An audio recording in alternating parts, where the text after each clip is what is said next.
ಚಿಕ್ಕಮ್ಮ ಹೇಳಿದ ಹಾಗೆ ನಾನು ಸ್ಟೇಜ್ ಮೇಲೆ ಹೋಗಿ ಎಲ್ಲರ ಮುಂದೆ ಭಾಗ ಕೇಳಿದ್ರೆ ಇಲ್ಲ ಅನ್ನಕ್ಕೆ ಯಾರಿಂದನೂ ಸಾಧ್ಯ ಇಲ್ಲ.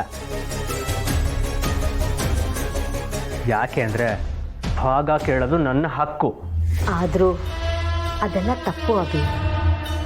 ಅಷ್ಟು ಜನರ ಮುಂದೆ, ಸ್ಟಾಫ್ ಮುಂದೆ ಅವಮಾನ ಆಗಬಾರ್ದು ಅಂತಾನೆ ಅವರೆಲ್ಲರೂ ನಿನ್ನನ್ನು ಕಟ್ಟಾಕಿರೋದು. ಅಂಥದ್ರಲ್ಲಿ ನೀನು ಅವ್ರ ಮುಂದೆನೇ ಭಾಗ ಕೇಳಿಬಿಟ್ರೆ ನಿಮ್ಮ ತಂದೆಗೆ, ತುಳಸಿ ಅವ್ರಿಗೆ ಬೇಜಾರಾಗುತ್ತೆ. ಅವ್ರಿಗೆ ಬೇಜಾರಾಗುತ್ತೆ ಅಂತ ನನಗೆ ಸಿಕ್ಕಿರೋ ಆಪರ್ಚುನಿಟಿನ ಮಿಸ್ ಮಾಡ್ಕೊಳಕ್ಕಾಗುತ್ತೆ ಚಿಕ್ಕಮ್ಮ? ಆದರೆ ಫಂಕ್ಷನ್ ಚೆನ್ನಾಗಿ ನಡಿಬೇಕು ಅನ್ನೋದೇ ಎಲ್ಲರೂ ಆಸೆ ಅಲ್ವಾ? ನೀನು ಅದಕ್ಕೆ ಒಪ್ಕೊಂಡಿದ್ಯಾ ಅಲ್ವಾ?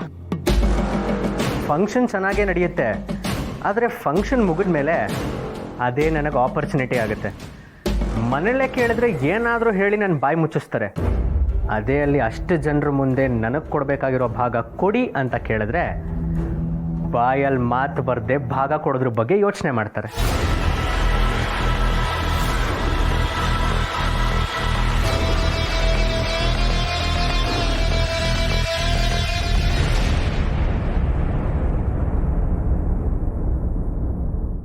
ಆಯ್ತು ಹಾಗಾದ್ರೆ. ಓಕೆ ಎಲ್ಲ ರೆಡಿನಾ? ನಾವು ರೆಡಿ ಅಣ್ಣ. ಆ ಪೂರ್ಣಿ ಅವಿ ಮೊದಲೇ ಹೋಗಿದ್ದಾರೆ, ಅಲ್ಲೇನೋ ಪೂಜೆ ತಯಾರಿ ಇದೆಯಂತೆ, ನಾವು ಹೋಗಿರ್ತೀವಿ ಅಂತ ಹೇಳಿದ್ರು. ಹೌದಾ? ಒಳ್ಳೆದಾಯ್ತಲ್ಲ. ಮಹೇಶ, ಅಭಿಗೆ ನೀನೇ ಬುದ್ಧಿ ಹೇಳಬೇಕು. ಅಲ್ಲಿ ಯಾವುದೇ ಕಾರಣಕ್ಕೂ ಯಾರ ಮುಂದೆನೂ ನಮ್ಮ ಮನೇಲಿ ನಡೀತಿರೋ ವಿಷಯ ಯಾರಿಗೂ ಗೊತ್ತಾಗಬಾರ್ದು. ನಮ್ಮಲ್ಲಿರೋ ಮನಸ್ತಾಪ ಎಲ್ರಿಗೂ ಗೊತ್ತಾಗಿ ಅಲ್ಲಿ ಎಲ್ರ ಮುಂದೆನೂ ನಾವು ತಲೆ ತಗ್ಸೋ ಹಾಗೆ ಆಗಬಾರ್ದು. ಶಾರ್ವರಿ, ಅಭಿನ ಕಂಟ್ರೋಲ್ ಮಾಡೋದಕ್ಕೆ ನಿನ್ನಿಂದನೇ ಸಾಧ್ಯ. ಅವನೇನಾದರೂ ಹೆಚ್ಚು ಕಮ್ಮಿ ಮಾತಾಡಿದ್ರೆ ಅದನ್ನು ನೀನೇ ಸಂಭಾಳಿಸ್ಬೇಕು. ಯೋಚನೆ ಮಾಡಬೇಡಿ ಬಾವ, ನಾನು ಅಭಿ ಹತ್ರ ಮಾತಾಡ್ತೇನೆ. ಆಯಿತು,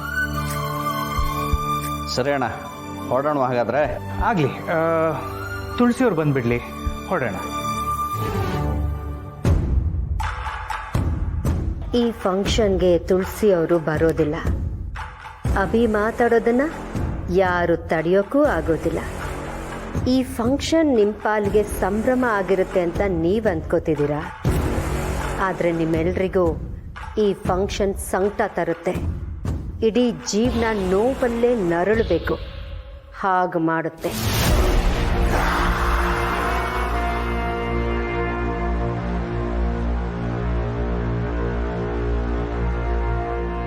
ದೀಪಿಕಾ, ತುಳಸಿಯವ್ರು ಇನ್ನೂ ಬಂದಿಲ್ಲ, ಸ್ವಲ್ಪ ಹೋಗಿ ಕರ್ಕೊಂಡು ಬರ್ತೀಯಾ? ಮಾವ, ತುಳಸಿಯಮ್ಮ ಆಗಲೇ ಪೂರ್ಣಿ ಅಕ್ಕನ ಜೊತೆಲಿ ಹೋದ್ರು ಅನ್ಸುತ್ತೆ. ಅಲ್ಲೇನೋ ಪೂಜೆಗೆ ತಯಾರಿ ಮಾಡಬೇಕು ಅಂತ ಹೇಳ್ತಿದ್ರು. ಹೌದಾ? ಓ ಸರಿ, ಹಾಗಾದರೆ ನಡೀರಿ, ನಾವೆಲ್ಲರೂ ಹೋಗೋಣ. ಹಾಂ, ಬನ್ನಿ ಬನ್ನಿ ಬನ್ನಿ.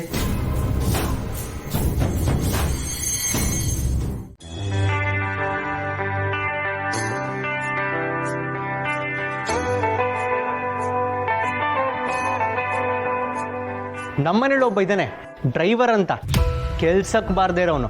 ಟೈಮಿಗೆ ಕರೆಕ್ಟಾಗಿ ಬರಲ್ಲ. ಎಲ್ಲಾದರೂ ಹೋಗ್ಬೇಕಂದ್ರೆ ನಾವೇ ಡ್ರೈವ್ ಮಾಡ್ಕೊಂಡು ಹೋಗಬೇಕು. ಈ ಸಂಭ್ರಮಕ್ಕೆ ಅವನಿಗೆ ಸಂಬಳ ಬೇರೆ ಕೊಟ್ಟಿಟ್ಕೊಂಡಿದ್ದೀವಿ. ಅಭಿ, ಸಮರ್ಥು ಯಾವತ್ತೂ ಸಮಯಕ್ಕೆ ಸರಿಯಾಗೇ ಬರ್ತಾನೆ. ಇವತ್ತೇನೋ ತಡ ಆಗಿರಬೇಕು. ಪರವಾಗಿಲ್ಲ, ನಾನು ಈ ಕಾರ್ ಡ್ರೈವ್ ಮಾಡ್ತೀನಿ. ಈ ಕಾರ್ ಡ್ರೈವರ್ನ ನಿನ್ನ ಕಾರ್ ಡ್ರೈವ್ ಮಾಡೋಕ್ಕೆ ಹೇಳ್ತೀನಿ. ಬಾ ಮಗಳ. ಅವ್ನು ಏನೇ ತಪ್ಪು ಮಾಡಿದ್ರು ಅವ್ನು ವಹಿಸ್ಕೊಂಡೇ ಮಾತಾಡ್ತಾರೆ.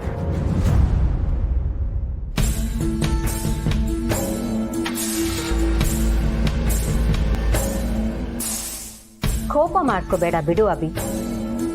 ಅವರು ಅವನಿಗೆ ಎಷ್ಟೇ ವಹಿಸ್ಕೊಂಡು ಮಾತಾಡಿದ್ರು ಏನು ಪ್ರಯೋಜನ ಹೇಳು? ಕಂಪನಿ ವ್ಯವಹಾರಗಳನ್ನ ಅವನಿಗೆ ಕೊಡಬೇಕು ಅನ್ಕೊಂಡಿದ್ದಾರೆ. ಆದರೆ ನೀನೀಗ ಸ್ಟೇಜ್ ಮೇಲೆ ಮನೆ ಭಾಗ ಕೇಳಬೇಕು ಅಂತ ಹೇಳ್ತಿದ್ಯಾ. ನೀನು ಹಾಗೆ ಕೇಳ್ತಿದ್ದ ಹಾಗೆ ಅವರೆಲ್ರಿಗೂ ಆಕಾಶನೇ ತಲೆ ಮೇಲೆ ಬಿದ್ದ ಹಾಗಾಗತ್ತೆ. ಆ ಸಮರ್ಥಗಂತೂ ಕೈಗೆ ಬಂದಿತ್ತು ಬಾಯಿಗೆ ಬರ್ಲಿಲ್ವಲ್ಲ ಅಂತ ಬಾಯಿ ಬಡ್ಕೊಳ್ಳೋ ಹಾಗಾಗತ್ತೆ. ಏನಯ್ಯ ಅನ್ನಿಸ್ಬೇಕು? ಅಲ್ಲ, ಅಷ್ಟೊಂದು ಪ್ರೀತಿಯಿಂದ ಅಲ್ಲಿಂದ ಇಲ್ಲಿವರೆಗೂ ಬಂದು ಕರೆದಿದ್ದಾರೆ. ನಾವು ಹೋಗದೆ ಹೋದರೆ ಏನಾದ್ರು ಅನ್ನಿಸ್ಬೇಕು. ನಡಿ ಹೋಗೋಣ. ಇಲ್ಲ, ನಾನಂತೂ ಎಲ್ಗೂ ಬರಲ್ಲ, ಬೇಕಿದ್ರೆ ನೀವು ಹೊರಡಿ. ಏ ದಂಡ್ಪಿಂಡ, ನೀನು ಬರೆದಿದ್ರೆ ಕತ್ತೆ ಬಾಲ ಕುದುರೆ ಜುಟ್ಟು. ಹೋಗಿ ನಮ್ಮನ್ನು ಆ ಜಾಗದವರೆಗೂ ಡ್ರಾಪ್ ಮಾಡು. ಹೌದು ಸಮರ್, ಲೇಟ್ ಆಗ್ತದೆ, ಹೊರಡೋಣ ಬಾ. ನೋಡು, ನಾನು ಅಲ್ಲಿಗೆ ಬರಲ್ಲ, ನನಗೆ ಬರೋಕ್ಕೆ ಇಷ್ಟನೂ ಇಲ್ಲ. ನಿಂಗೆ ಹೋಗಲೇಬೇಕು ಅಂತಿದ್ರೆ ಬೇರೆ ಕ್ಯಾಬ್ ಮಾಡ್ಕೊಂಡು ಹೊರಡಿ. ಮತ್ತೆ ನೀನೆಲ್ಲಿಗೆ ಹೋಗ್ತಿದ್ಯಾ ಇವಾಗ?